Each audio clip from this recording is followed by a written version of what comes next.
तिथि आदि रूप काल रूप से अति मुक्ति का साधन। अब तिथि आदि रूप काल से अति मुक्ति बतलाई जाती है। हे याज्ञवल्क्य के ऐसा अश्वल ने कहा, ये जो कुछ है सब पूर्व पक्ष और अपर पक्ष से व्याप्त है। सब पूर्व पक्ष और अपर पक्ष द्वारा वश में किया हुआ है।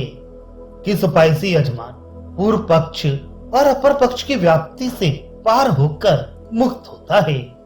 इस पर याज्ञवल्क्य ने कहा, उद्गाता ऋत्विक से और वायु रूप प्राण से, क्योंकि उद्गाता यज्ञ का प्राण ही है तथा ये जो प्राण है वही वायु है, वही उद्गाता है, वही मुक्ति है और वही अति मुक्ति है।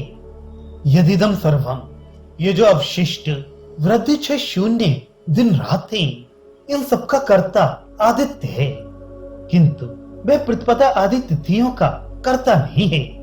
उन प्रतिपदा आदि के तो वृद्धि और क्षय देखे जाती है, अतः उनका कर्ता तो चंद्रमा है।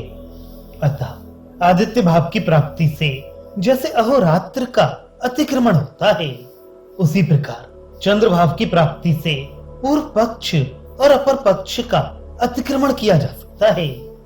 काणु शाखा की श्रुति में यजमान का प्राण वायु है, वही उद्गाता है। ये बात उद्गीत ब्राह्मण में जानी गई थी और ये निश्चय किया गया था कि उसने वाक से और प्राण से उद्गान किया। इस प्राण का जल शरीर है और ये चंद्र ज्योति रूप है। वायु, प्राण और चंद्रमा की एकता होने के कारण यदि उद्गीत ब्राह्मणोक्त और उपरीत श्रुतियों का चंद्रमा और वायु रूप से अलग अलग उपसंहार किया गया है, तो उसमें कोई अंतर नहीं है। ऐसा मानकर ही श्रुति इस मंत्र का आदिदेव वायु रूप से उपसंहार करती है। इसके सिवा चंद्रमा की वृद्धि और क्षय भी वायु के ही कारण है। अतः वायु तिथि आदि रूप काल के कर्ता चंद्रमा का भी कराने वाला है। इसलिए वायु रूप को प्राप्त हुआ पुरुष तिथि आदि रूप काल से पार हो जाता है।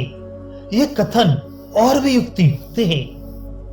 अतः अन्य श्रुति माध्यन्दिनी शाखा में जो चंद्र रूप से दृष्टि है वह मुक्ति और अति मुक्ति है, परंतु यहाँ काण शाखा वालों के मत में अहोरात्र और तिथि आदि दोनों ही साधनों के कारणभूत वायु भाव से जो दृष्टि है वह मुक्ति और अति मुक्ति है।